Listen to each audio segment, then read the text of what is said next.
parti? C'est parti. Allez. Alors notre but, nous, contrairement à la plupart des personnes, on a voulu exploiter une des possibilités du SDK, qui était la reconnaissance d'images, de plans qu'on peut avoir. Donc là, vas-y passe, je vais vous montrer l'appareil. Donc en fait, on a développé deux images qui représenteraient deux pouvoirs différents. Le but étant de pouvoir les modéliser à l'écran, voir l'orientation, leur déplacement selon les trois axes, donc vraiment X, Y, Z, et surtout pouvoir les différencier. D'où, alors pour cela on a dû quand même bidouiller un petit peu les images. Donc si vous voyez, en fait, il y en a beaucoup qui vont penser au QR code, en fait il y a deux plans de distinction. Ce que vous voyez au centre, c'est des traits qui sont assez fins, c'est-à-dire que quand on se rapproche de la caméra, là c'est vraiment le milieu qui va servir de point de détection, avec beaucoup de contraste, beaucoup de lignes, et quand on va s'éloigner, en fait la résolution va s'atténuer, ce qui fait que les lignes ne seront pas forcément perceptibles par la caméra, et là c'est vraiment à ce moment-là que les gros points vont prendre le relais. Donc on va vous faire une petite démo, donc on a fait une implémentation dans Unity. Là on voit pas très bien. Ce qui se passe ici, c'est qu'on a de l'eau, voilà. Donc c'est un petit nuage, normalement on fait tomber de la pluie, ça fait monter l'eau, pousser les arbres, et là on se déplace vraiment sur les trois axes. Il y a la rotation qui peut être gérée, donc là c'est ce qu'on peut voir avec ce cube. Si vous regardez bien, le cube tourne aussi avec la caméra. Et là, on est en train de brûler les arbres et de faire évaporer l'eau. C'est magnifique, c'est génial. C'est réalisé avec goût, avec des assets personnels, développés avec amour. Alors nous, ce qu'on a vu, c'est que niveau détection, il y a beaucoup plus de fiabilité qu'avec les mains. C'est-à-dire qu'on peut vraiment, avec un meilleur degré de précision, récupérer la position, la profondeur et surtout la rotation, des choses comme ça. Et ça nous laisse un nombre de possibilités qui est vraiment incroyable. On peut très facilement visualiser l'implémentation d'un jeu où les déplacements se feraient facilement en utilisant ce système d'image.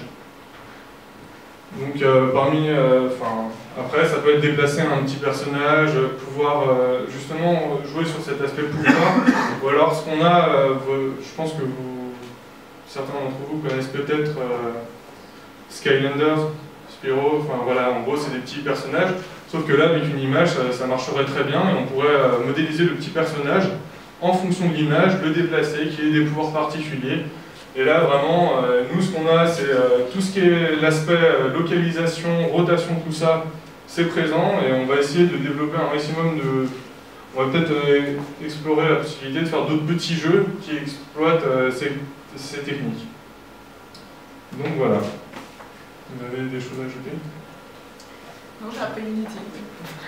Ouais, et on débarquait pas mal sous Unity, ce qui fait que l'intégration au final de tout ce qui est gestion de la caméra s'est fait plutôt rapidement, et avec un bon degré de précision, une fois qu'on avait compris comment étaient générés les points de contrôle pour avoir une bonne précision.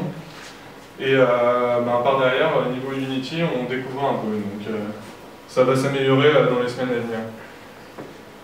Et surtout, un truc très important, c'est que ce qu'on a là de disponible, on n'a pas forcément besoin de la caméra, et c'est disponible sur tous les ordinateurs de base, vu qu'en plus on travaille sur une résolution qui est de 640 par 480. 640 par 480. Donc je pense que vous prenez un ordinateur d'il y a 5 ans, ça passe encore. Après, c'est le calcul qui va être un peu difficile, quoi. Donc voilà, des questions?